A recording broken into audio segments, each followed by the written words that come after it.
Mutual fund investments are subject to market risks. Read all scheme-related documents carefully. This video is for educational and informational purposes only. I am an AMFI registered mutual fund distributor. ARN 88833E1 E078724 and do not provide investment advisory or recommendations. Please assess your risk profile, financial goals, and suitability before investing. I may receive commissions from asset management companies. Past performance is not indicative of future results. Hello friends, weekly analysis విషయం మీద మనకి global situation ఎటువంటి మార్పులు జరుగుతుంది, plus మనకి governors current situation లో ఏమి expect చేస్తున్నారు, జీడిపి ప్లస్ ఎకనామిక్ సిచ్యువేషన్ అనేది కొద్దిగా వివరించి మనం ఈ విషయాలను అర్థం చేసుకున్నాము. అందరం కన్నా ముందుగా ఏఐ బబల్, సో చాలా పెద్ద విషయం ఇది. సో చాలా చాలా ఇంపార్టెంట్ పాయింట్ తోటి మనం ఈ విషయాన్ని అర్థం చేసుకోవాలి. దీని కాన్సిక్వెన్సెస్ ఓవర్ సింగిల్ డే మనం చూడటం జరిగింది. సో మనం ఆల్మోస్ట్ మనం చూసుకుంటుంటే సౌత్ కొరియాలో సింగిల్ డే డిప్ మనం చూసాము. సో ఆ సింగిల్ డే డిప్ వల్ల మార్కెట్ లో సర్క్యూట్ బ్రేకర్ పెట్టడం జరుగుతుంది ఫర్ 5 minutes ఆ కూల్ ఆఫ్ చేయడానికి. దగ్గర మనం చూసుకుంటుంటే మార్కెట్స్ నుంచి ఎంత సెల్ ఆఫ్ చేయడం జరిగిందంటే దగ్గర $2.5 trillion సెల్లింగ్ అనేది జరిగింది. సో చాలా పెద్ద అమౌంట్ అనేది మనం ఎక్స్పెక్ట్ చేసుకుంటున్నాము. అదే విధంగా మనం ఇక్కడ చూసుకుంటే సౌత్ కొరియా స్పెసిఫికలీ ఈ న్యూస్ వినిన తర్వాత crash, one of the largest wiped out అనేది మనం చూస్తున్నాం. ఇది చిన్న విషయం కాదు ఫ్రెండ్స్, ఎందుకంటే ఇవాళ మనం ప్రతి ఒక్క రోజు మన యాక్టివిటీస్ కోసం మనం ఏఐని యూజ్ చేస్తున్నాము. దాని ఇంపాక్ట్ ఒకసాట అనేది కాదు. సో అది ఓవరాల్ మొత్తం సిచ్యువేషన్ లో ప్రపంచవ్యాప్తంగా మనం దాని ఇంపాక్ట్ అనేది మనం చూస్తున్నాము. సో ఎందుకంటే ఏఐ తోటి చాలా చాలా పనులు మనం చేస్తున్నాం కాబట్టి దాని ఇంపాక్ట్ చిన్నగా మనం 1 by 1 ఇక్కడ చూసుకుంటే ఇది సౌత్ కొరియా ఒక చోట ఆగల. ఈ సౌత్ కొరియాతో పాటు జపాన్ లో మనం దాని రివర్స్ చూసాము, తైవాన్ లో చూసాము. ప్లస్ ఇవన్నీ ఓవరాల్ సెమీ కండక్టర్ మార్కెట్ మీద ఇంపాక్ట్ అవుతుంది, అర్థం చేసుకుందాము. సో కరోనా టైంలో సెమీ కండక్టర్స్ దొరకపోవటం వల్ల అక్కడ మనం ఇంపాక్ట్ చూసాము. సెమీ కండక్టర్స్ ప్రతి ఒక్క ఎలక్ట్రానిక్ గ్యాజెట్ లో వాడటం జరిగింది. అది మీరు సిస్టమ్ అనుకుంటారా, అది మొబైల్ అనుకుంటారా, మీరు కార్ నడుపుతున్నారా, బైక్ నడుపుతున్నారా, ప్రతి దాంట్లో సెమీ కండక్టర్ అనేది మనం యూజ్ చేసుకుంటాము. సో అలాంటి విషయం మనకి చాలా చాలా గ్లోబల్ సిచ్యువేషన్ తోటి మనం చూసుకుంటే దాని ఇంపాక్ట్ అనేది మన దాని కూడా కనిపించింది. సో సెకండ్ పాయింట్ మనం అర్థం చేసుకుందాము, US market rates plus inflation. మనం రెండు చిన్నగా చూసుకుంటుంటే కరెంట్ సిచ్యువేషన్ ఇప్పుడు కూడా ఇన్ఫ్లేషన్ ఒక సమస్య ఇప్పుడు కూడా మనకు కనిపిస్తుంది. సో యాజ్ పర్ యుఎస్ వాళ్ళు ఇన్ఫ్లేషన్ అనేది 2% కన్నా తక్కువ ఉంటే బాగుంటది అనుకుంటారు. కానీ ఇవాళ కరెంట్ సిచ్యువేషన్ లో మనం చూసుకుంటే దగ్గర రేట్ ఆఫ్ ఇంట్రెస్ట్ 4.25 నుంచి 4.5% దాకా ఇంట్రెస్ట్ రేట్స్ అనేది హోల్డ్ చేస్తున్నారు. ఎందుకంటే ఇన్ఫ్లేషన్ కరెంట్ వార్ వల్ల చాలా చాలా ఇంపాక్ట్ అవుతుంది. మన ప్రాంతంలోనే మనం చూద్దాము, పెట్రోల్ రేట్ దాదాపు ఒక 9 నుంచి 10 రూపాయలు పెరగటం మనం చూస్తున్నాము. దాని వల్ల మిగతా అన్ని విషయాలు ఖర్చులు పెరుగుతున్నాయి. కూరగాయలు అనుకుందాము, పాలు అనుకుందాము, ఏదైనా చిన్న విషయాలు ప్రతి ఒక్క రూపాయి మన ఖర్చు అనేది పెంచింది. సో దాని ఇంపాక్ట్ యుఎస్ లో కూడా మనం చూసుకుంటే అక్కడ కూడా మనకి చాలా క్లియర్ గా ఆ ఇంపాక్ట్ కనిపిస్తుంది అనేది మనకి కొన్ని ఇన్ఫర్మేషన్ తెలుస్తుంది.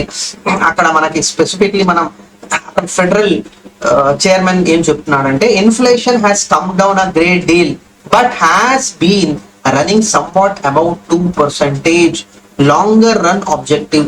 అంటే ఇన్ఫ్లేషన్ ఒక సమస్య ఇంకా వ్యవస్థలో ఉంది అనేది మనకి ఇక్కడ స్పష్టంగా మనకి ఇక్కడ చెప్పడం జరుగుతుంది. సో ఆ పాయింట్ వల్ల రేట్ ఆఫ్ ఇంట్రెస్ట్ అనేది తగ్గటం జరగట్లా. దానివల్ల జీడిపి ప్రొజెక్షన్స్ అనేది కూడా మనం చూసుకుంటే బిలో మార్చ్ ప్రొజెక్షన్స్ కన్నా మనం చూసాము. సో చాలా ఎందుకంటే ఇన్ఫ్లేషన్ ఎక్కువగా ఉంటే జీడిపి గ్రోత్ మనకి అంత పెద్దగా కనిపించదు. ప్లస్ యుఎస్ అంటే టారిఫ్ మీద కూడా మనం లాస్ట్ 7-8 months నుంచి వర్షనే మనకి ఇంపాక్ట్ అనేది మనం చూసుకుంటా వెళ్తున్నాము. సో దానివల్ల డెఫినెట్లీ కొన్ని విషయంలో మనం డాలర్ స్ట్రెంగ్త్ ఓవరాల్ మనం చూస్తున్నాము. దాని ఇంపాక్ట్ ఈక్విటీ మీద పడిద్ది, బాండ్ మార్కెట్ మీద పడింది, ప్లస్ ఇండియా మీద ఆల్రెడీ మనం చూస్తున్నాము దగ్గర దగ్గర కరోనాకి టైంలో మనకి 75 దగ్గర ఉన్న ఇప్పుడు 96 దాకా వెళ్ళి 94 వెళ్తున్నాం. అంటే $1 కి మనం 94 రూపీస్ పే చేయాల్సి వస్తుంది. సో మన డబ్బు విలువ మార్కెట్ లో తగ్గిపోతుంది as compare to dollar. So ఇండియాకి మంచిది కాదు. సో దానివల్ల చాలా చాలా ఎక్కువగా ప్రెషర్ ఫేస్ చేస్తున్నాం. సో రూపీ స్టేబుల్ అవ్వాలి, FIIs ఇండియాలో రావాలి, అది చాలా చాలా ఇంపార్టెంట్. ప్లస్ ఎకనామిక్ సిచ్యువేషన్ కూడా స్టేబుల్ అవ్వడానికి బయట నుంచి ఇండియాలో డబ్బు అనేది రావాలి. సో బట్ ఇక్కడ కరెంట్ సిచ్యువేషన్ లో మనం చూసుకుంటే ఇన్ఫ్లేషన్ ఒక సమస్య అన్నప్పుడు డబ్బు ఎక్కువ శాతం అనేది ఏంటంటే యుఎస్ లోనే వెళ్ళింది. ఎందుకంటే అక్కడ రేట్ ఆఫ్ ఇంట్రెస్ట్ మనం ఇక్కడ చూస్తుంటే 4.25 నుంచి 4.5% రేంజ్ లో రిస్క్ ఫ్రీ ఈల్డ్ దొరుకుతుంది. సో రిస్క్ లేకుండా 4% అంటే గ్లోబల్ సిచ్యువేషన్ లో, గ్లోబల్ సినారియో, గ్లోబల్ ఇన్వెస్టర్ కి చాలా పెద్ద రిటర్న్స్ అనేది వాళ్ళు అనుకుంటారు. కానీ ఇండియా విషయం మీద మనం మాట్లాడుకుంటే 6.5% మనకి రిస్క్ తీసుకోకుండా మనకి ఇంట్రెస్ట్ వచ్చింది. సో ఇక్కడ యుఎస్ కి ఇంకా ఇండియాకి డిఫరెన్స్ దగ్గర దగ్గర ఒక 2% అనేది మనకు కనిపిస్తుంది. సో ఈ డిఫరెన్స్ నార్మల్లీ ఉండాలి. సో అప్పుడే యుఎస్ నుంచి డబ్బు ఇండియాకి ఇన్వెస్ట్మెంట్ కోసం వచ్చింది. ఈ డిఫరెన్స్ లేదు అంటే డెఫినెట్లీ యుఎస్ లోనే డబ్బు ఉంటది, ఇండియాలో ఆ ఫారిన్ ఇన్వెస్ట్మెంట్ అనేది రావు. సో అది మన ఈక్విటీకి మంచిది కాదు, అది మనం క్లియర్ గా అర్థం చేసుకోవాలి. సో మూడో అంశం, ఇండియాలో ఇప్పుడు గోల్డ్ మైన్స్ మనకి మొదలైన సంవత్సరంలో మనకి ఏంటంటే 4 మైన్స్ కనిపెట్టారు. సో ఇది చాలా చాలా హిస్టారిక్ ఈవెంట్ అనేది మనం చెప్పుకోవచ్చు. ఇండియాలో ఇప్పుడు దాకా అలాంటి మనం ఎప్పుడు చూడలా, కానీ ఇప్పుడు మనం చూసుకుంటే బీహార్లో, ఒడిశాలో, మధ్యప్రదేశ్ ఇంకా ఆంధ్రప్రదేశ్ 4 మనకి ఉండే. సో ఈవెన్ కర్ణాటకలో కూడా మనం ఆ పాయింట్ అనేది మనం చూస్తున్నాం. సో ఈ డిఫరెంట్ లొకేషన్స్ నుంచి మనకి గోల్డ్ అనేది ఇండియాలోనే ఎక్స్ట్రాక్షన్ అనేది అవుతుంది. సో ఇవన్నీ న్యూస్ చాలా మంచి విషయం అనేది మనం మాట్లాడుకోవచ్చు. సో ఎక్స్పెక్టెడ్ లైన్స్ ఆంధ్ర విషయం మనం మాట్లాడుకుంటే June 24th, 2026 నాడు ఈ పర్టికులర్ గోల్డ్ మైన్ అనేది ఓపెన్ చేశారు. సో టోటల్ ఇన్వెస్ట్మెంట్ మనం చూసుకుంటే 400 కోట్ల దాకా ఇన్వెస్ట్మెంట్ అనేది ఉంది. ఇక్కడ నుంచి దాదాపు ఒక 400 కేజీలు బంగారం అనేది ఎక్స్ట్రాక్ట్ అవుతుంది ఈ సంవత్సరం. సో దగ్గర దగ్గర సంవత్సరానికి మనం చూసుకుంటే 1 టన్ పర్ ఇయర్ దాకా మనం ఎక్కడి నుంచి గోల్డ్ ఎక్స్ట్రాక్ట్ చేసుకుంటాము. దగ్గర దగ్గర ఒక 700 జాబ్స్ క్రియేట్ అయినాయి జ్యువెలరీ సెగ్మెంట్ లో. సో ఇక్కడ ఇంపోర్ట్ ప్రాబ్లమ్ సాల్వ్ అయ్యిందా అనే క్వశ్చన్ మనం రేస్ చేసుకోవాలి. ఇండియాలో బంగారం అనేది క్వాంటం ఎక్కువగా ఉంటది, దాని క్వాంటం వల్ల మన మీద ఇంపాక్ట్ ఎంత ఉంటది అనేది మీరు చూడండి. సో ఇక్కడ 721 ట్రిలియన్. సో ఇది కొనటానికి మనం ఏం యూజ్ చేస్తాము, USD డాలర్ డిమాండ్ చేస్తున్నాము. సో మనం డాలర్ పే చేస్తేనే మనకి బంగారం వచ్చింది. సో మనం ఇండియా రూపీ ఆల్రెడీ మనం ఇందాక ఒక మాట చెప్పుకున్నాం కదా, ఇండియా రూపీ చాలా ప్రెషర్ మీద ఉంది. సో అందుకోసమే గోల్డ్ క్వాంటం కరెక్ట్ కాదు. సంవత్సరం దాకా మీరు బంగారం కొనొద్దు అనేది మనకి ప్రైమ్ మినిస్టర్ చెప్పడం జరిగింది. ఫిజికల్ ఫామ్ లో కొనబాకండి, దాని వల్ల ఇండియా ఎకనామిక్ ప్రెషర్ పడుతుంది అనేది చాలా చాలా క్లియర్ గా మనకి చెప్పడం జరుగుతుంది. సో ఎంత డిమాండ్ లో ఇప్పుడు కొత్త మైన్స్ ఎంత అవుట్పుట్ ఇచ్చిందంటే చూడండి, 2 ట్రిలియన్స్ మాత్రమే. సో ఇది చాలా చాలా చిన్న అమౌంట్. ఇక్కడ 2 ట్రిలియన్ అంటే మనం చాలా సంతోషిస్తాం, కానీ మనం తీసుకునే ఇంపోర్ట్ ప్రకారంగా మనం చూసుకుంటే 1% కూడా కాదు. సో అది చాలా ఇంపాక్ట్ఫుల్ ఉంటది. సో మనం యాజ్ అ బయర్స్ చాలా క్లియర్ గా మనం అర్థం చేసుకోవాలి. బంగారం కొనే ఫిజికల్ గోల్డ్ కొనకుండా మనం చేయాల్సింది ఏంటంటే మనం ETFs మీద ఇన్వెస్ట్మెంట్ కి వెళ్ళాలి. అది బెటర్ ఆప్షన్ మనకి ఇక్కడ తెలుస్తుంది. సో ఇక్కడ ఒక సింపుల్ డైరెక్ట్ ఇంపాక్ట్ అనేది ఉండదు. ఇక్కడ మనం చూద్దాము. సో గోల్డ్ ఇంపోర్ట్స్ తక్కువ చేస్తే దానివల్ల మనకి కరెంట్ అకౌంట్ డెఫిసిట్ తక్కువ ఉంటది. కరెంట్ అకౌంట్ డెఫిసిట్ తక్కువ ఉంటే మన డబ్బు అనేది ఫండమెంటలీ స్ట్రాంగ్ అవుతుంది. సో 94 నుంచి మీరు నేను కోరుకునేది ఏంటంటే $1 అగేన్స్ట్ మన కరెన్సీ అనేది ఏంటంటే ఇవాళ 90 రూపాయలు రావాలి, 90 80 అవ్వాలి, 80 70 అవ్వాలి. సో ఆ స్ట్రెంగ్త్ అనేది అగేన్స్ట్ డాలర్ ఉండాలి. సో చాలా చాలా ఇంపార్టెంట్ మన ఎకానమీకి. ఎందుకంటే US one of the largest economy, దాని అగేన్స్ట్ మన కరెన్సీ చాలా స్ట్రాంగ్ ఉండాలి. అది చాలా క్లియర్ గా మనం అర్థం చేసుకోవాలి. ఏఐ షట్ డౌన్ ఇది ఇంకొక పెద్ద న్యూస్ ఫ్రెండ్స్. సో ఓవరాల్ గా దీని ఇంపాక్ట్ మనకి as per information June 12th కి ట్రంప్ అడ్మినిస్ట్రేషన్ నుంచి ఆంథ్రోపిక్ అంటే మనం వాడేది వన్ ఆఫ్ ద క్లౌడ్ అనే పేరుతోటి మనం వాడతాము. క్లౌడ్ అనే పేరుతోటి వాడేది ఆంథ్రోపిక్ నుంచి ఒక సెక్యూరిటీ కన్సర్న్ మీద కొన్ని ఫీచర్స్ అనేది డిసేబుల్ చేసేసేయండి అనేది ఒక పర్మిషన్ అనేది వచ్చింది. సో ఫేబల్ 5 ఇంకా మైథోస్ 5 టోటలీ అది డిసేబుల్ చేసేసేయాలి. సో క్లౌడ్ లో ఈ ఫీచర్ అనేది టోటలీ ఇప్పుడు దాకా ఉన్నది టోటల్ డిసేబుల్ అయిపోతుంది. సో చిన్నగా మనకి తెలుసుకోవాల్సింది ఏంటంటే ఏఐ వల్ల మనం నేషనల్ సెక్యూరిటీ మీద కన్సర్న్ అవుతుంది. సో ఇది డెఫినెట్లీ ఇండియా, యూరోప్, జపాన్ ఇంకా ఎక్కడైనా క్లౌడ్ వాడే వాళ్ళకి ఆ ఫీచర్స్ దొరకపోవటం అనేది మనం ఇక్కడ చూస్తున్నాం. సో అది సెక్యూరిటీ కన్సర్న్ అయిన మాట, అది డైరెక్ట్లీ మనం వాడే ప్రాసెస్ ప్లస్ ఏఐ మీద ఒక కన్సర్న్ అనేది మనకి చాలా క్లియర్ గా మనకి ఇక్కడ తెలుస్తుంది. సో ఫ్రెండ్స్ చాలా క్లియర్ గా మనం అర్థం చేసుకుందాము. గత 2 సంవత్సరాల నుంచి మనం అందరూ ఏఐకి అలవాటు పడ్డాము. సో ఈ ఏఐ కన్సర్న్ అనేది మనకి సెక్యూరిటీ కన్సర్న్ అనేది మనకి మాట వినిపిస్తుంది. సో మనం ఎక్కడి నుంచి ఇచ్చిన డేటా ఆ డేటా అవుట్పుట్ ఎంత సెక్యూర్ గా ఉంది అనే భయం మనకి ఇక్కడ కంపల్సరీ ఒక్కొక్క విషయం అనేది అర్థం అవ్వాలి. సో ఏఐ సెక్టర్ కి చాలా ఇంపార్టెంట్ ఇన్ఫర్మేషన్ అని మనం చెప్పుకోవచ్చు. సో ఇక్కడ మనం చూస్తున్నాము ఏఐకి కనెక్టెడ్ ఉన్న ఎంతమంది ఫారిన్ ఎల్ఎల్ఎంస్ బ్లైండ్ సైడెడ్లీ దీని మీద ఇన్వెస్ట్మెంట్ అనేది జరుగుతుంది. సో ఈ ఆంథ్రోపిక్ అనౌన్స్మెంట్ వల్ల టీసీఎస్ పార్ట్నర్షిప్ అనేది కొద్దిగా ఆలోచనతోటి వెళ్ళిపోతుంది. సో మనం వాడతాము. సో వెంబు గురించి ఏం చెప్తున్నారు? Technology is the ultimate weapon, globalisation is dead and Bharat must find her own way ahead. అంటే ఇక్కడ ఏం జరుగుతుందంటే మనం మన ఓన్ ఏఐ కనిపెడదాము. మనం మార్కెట్ లో ఉన్న ఏఐ మీద ఆధారపడకుండా మనం ఓన్ గా వెళ్దాము. ఇది చాలా మంచి విషయం. ఎందుకంటే మన ఇండియా నుంచి ఏఐ అనేది ఎంత వస్తే అంత ఎక్కువగా మనం సేఫ్టీ, మన ఎకానమీ గ్రో అవుతుంది. సృష్టించాలి. మీ ఎకానమీ గ్రో అవ్వాలంటే ఎక్కడి నుంచే గుడ్స్, ఎక్కడి నుంచి సర్వీసెస్, ఎక్కడి నుంచే అగ్రికల్చరల్ ప్రొడక్షన్ అనేది జనరేట్ అవుతేనే ఆ ఎకానమీ స్ట్రెంగ్త్ అనేది మనకి కనిపించింది. సో ప్లస్ మనకి ఓవరాల్ గా పాలసీ రెస్పాన్స్ మనం చూసుకుంటే మనకి ఎంత ఇంపాక్ట్ఫుల్ గా మనకి ఈ సిస్టమ్ ఉంటది, ఎంత జాబ్స్ ఉంటాయి.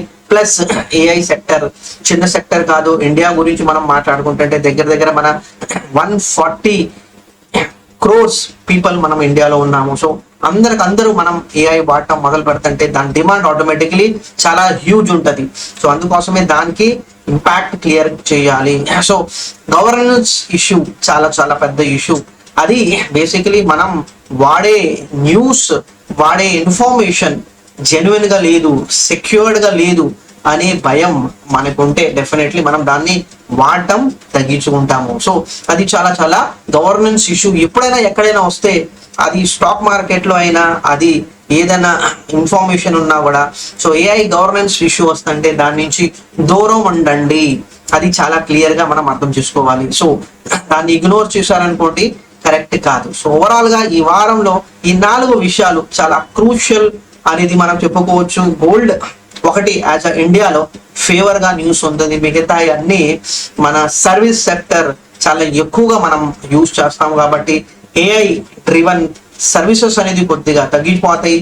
మాన్యువల్ ఇంపాక్ట్ అనేది కొద్దిగా మనం బ్యాలెన్స్ అవుతుంది అనేది మనం చెప్పుకోవచ్చు. సో సర్వీస్ ఇండస్ట్రీకి చాలా మంచి విషయం అనేది కూడా మనం చెప్పుకోవచ్చు.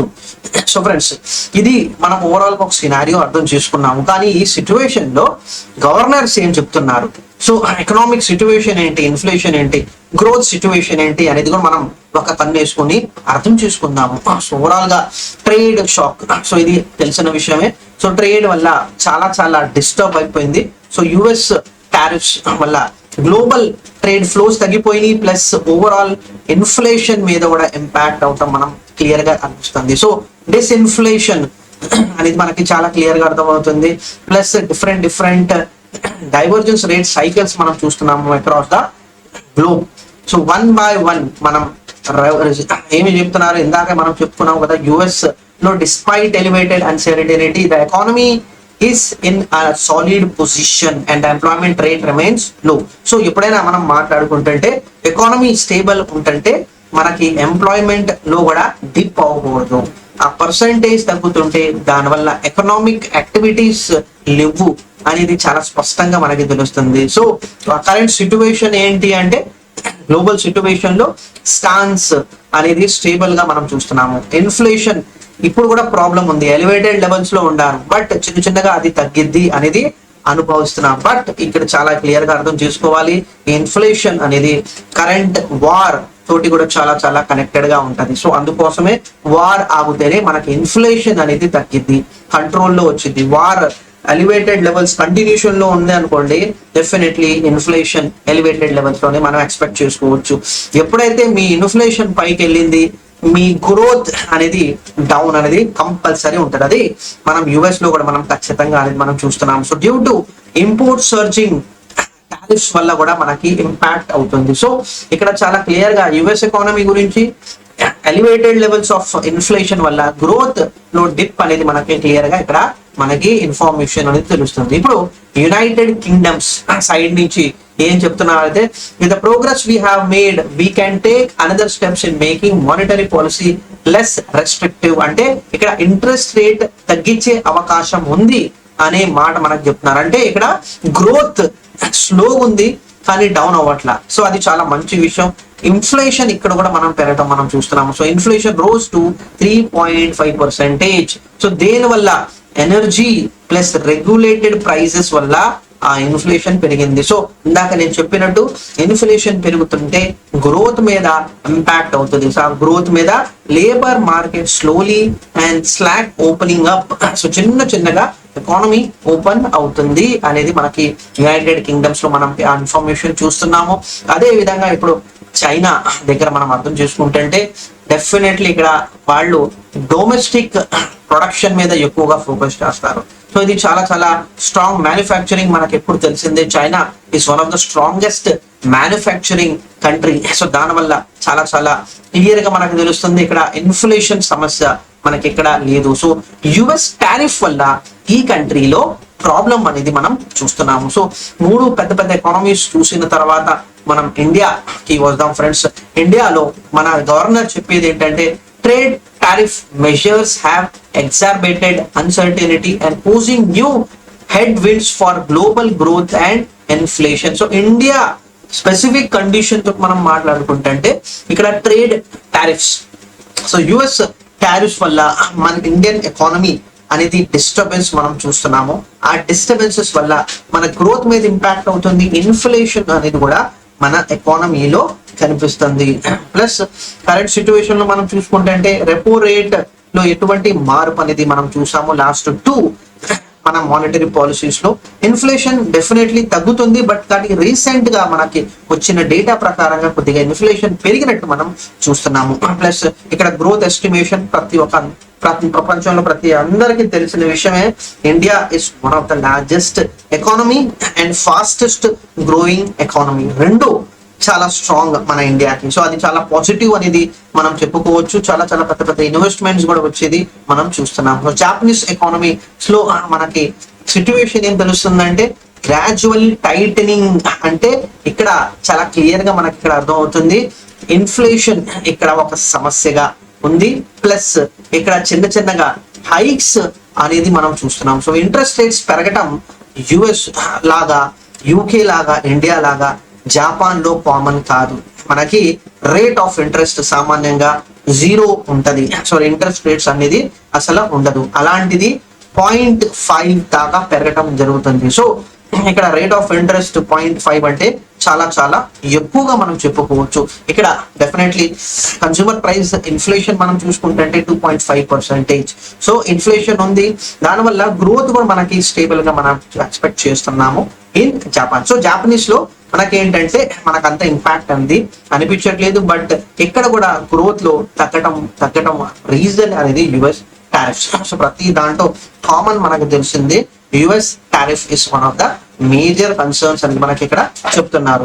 బట్ బ్రాజిల్ గురించి మనం ఇక్కడ చూసుకుంటే టైటనింగ్ ఆఫ్ ఇంట్రెస్ట్ రేట్స్ మనకి చాలా క్లియర్ గా అర్థం అవుతుంది. ఇన్ఫ్లేషన్ పెరగటం ఇక్కడ ప్రాబ్లం.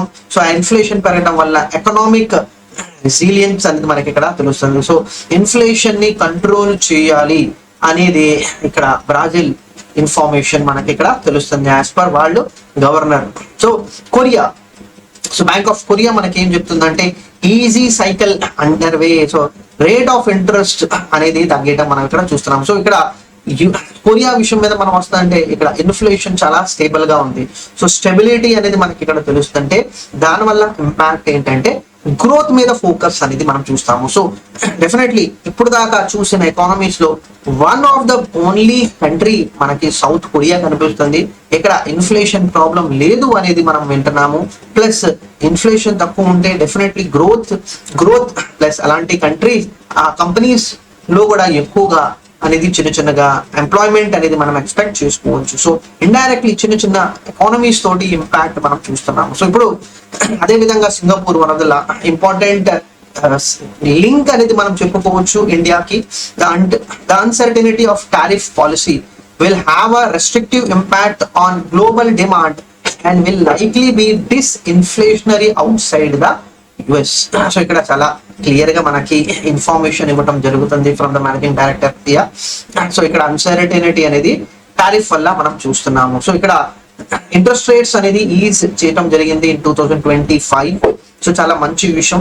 ఇన్ఫ్లేషన్ తగ్గటం వల్ల అది జరుగుతుంది. ప్లస్ చిన్నగా జీడిపి అనేది స్లోగా అయింది, బట్ అది స్లోగా పెరగటం మనం చూస్తున్నాం. బట్ ఇక్కడ కూడా చిన్నగా ట్రేడ్ టెన్షన్స్ కంటిన్యూస్లీ మనం చూస్తున్నాము.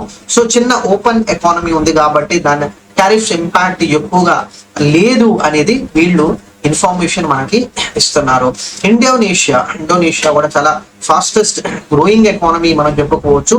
So monetary policy will maintain inflation within target and రూపియా stability while considering room to support economic growth. So ఇక్కడ ఇన్ఫ్లేషన్ ప్రాబ్లం లేదు, గ్రోత్ మీద ఫోకస్ చేద్దాము. సో ఇక్కడ ఇవన్నీ విషయాలు మనం ఎందుకు అర్థం చేసుకుంటామంటే పెద్ద ఎకనామిక్ గవర్నర్స్ ఎకనామిక్ గురించి ఏం ఆలోచిస్తున్నారు, దాని ఇంపాక్ట్ దాని ఎకానమీ వల్ల దాంట్లో ఉన్న కంపెనీస్ కి ఆ కంపెనీస్ లో పనిచేసే మనుషులకి అందరికి చిన్నగా ఎస్కలేట్ అవుతుంది.